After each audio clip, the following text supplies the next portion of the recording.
For the first time ever, generation is closer to load than ever before. Technology advancements are a part of that. It's creating issues within the grid. And as I listen to people talk about, big topics like global warming and climate change, there isn't a master plan behind that. And so when I think about, those two types of things that are going on, I think about how can we help solve this? And then I think about batteries, and batteries is truly the answer to that. Refrigeration truly changed how people consumed food. I think that battery storage is going to revolutionize how we use energy. And it's the answer to connecting load and generation. It's the answer to climate change and global warming. This technology is really some of the only technology that can solve the problems that are out there today, especially when we talk about decarbonization and electrification and being able to use these renewables in order to, solve some of the problems that we have, especially reliance on fossil fuels and so on. Safety was a big part of developing a battery. So based on my chemical background, I knew that iron phosphate tied up the oxygen molecule and it was much safer than the traditional cobalt. So we would take cobalt oxide cells, big ones, and we'd shoot them with a gun. And then you take our battery, and not only did it not catch on fire or do anything, it would actually work.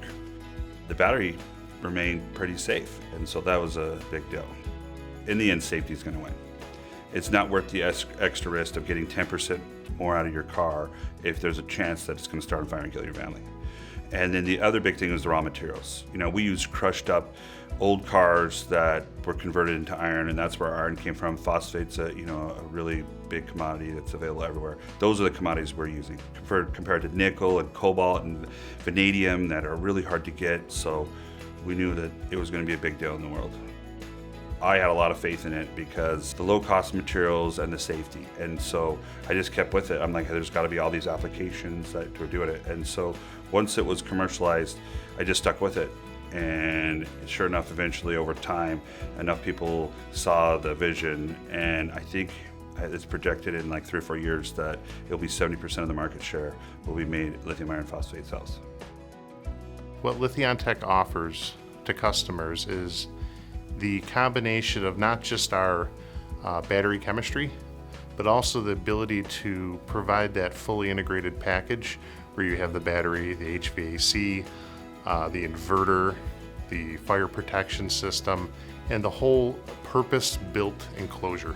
We've structured the company to be able to not only, as the battery energy storage equipment manufacturer, supply the best-in-class equipment, but also offer support in all of those different areas so that we can be a bolt-on resource for our customer. There's not a whole lot of companies out there that are really good at that. We've also brought on the talent and the resources, especially from a technical perspective, to be able to, bolt on to our customers' team so that they can bring context to these projects.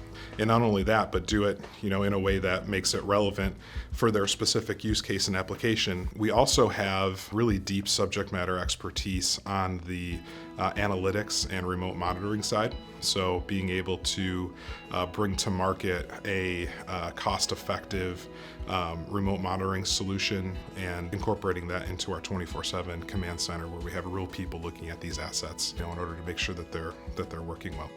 Everybody wants to reduce their carbon footprint. And with battery energy storage, we can now do that on top of helping all of these utilities and the C&I industry keep their lights on, live life uninterrupted, and help solve problems with all these different use cases.